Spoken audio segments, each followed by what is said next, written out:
I am to go, আমার যেতে হয়।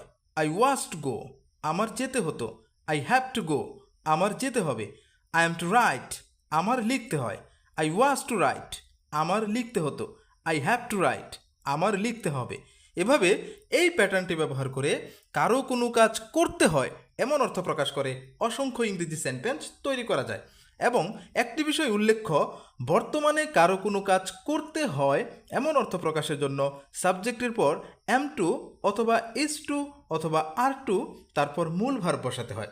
অতীতে কারো কোনো কাজ করতে হতো এমন অর্থ প্রকাশের জন্য সাবজেক্টের পর ওয়াজ টু অথবা ওয়ার টু তারপর মূল ভার্ব বসাতে হয়। এবং ভবিষ্যতে কারো কোনো কাজ করতে হবে এমন অর্থ প্রকাশের জন্য সাবজেক্টের পর হ্যাভ টু অথবা হ্যাজ টু তারপর মূল ভার্ব বসিয়ে অসংখ্য ইংরেজি সেন্টেন্স তৈরি করা যায়। এখন যদি ভার্ব গো এর পরিবর্তে এখান থেকে কুক ব্যবহার করি,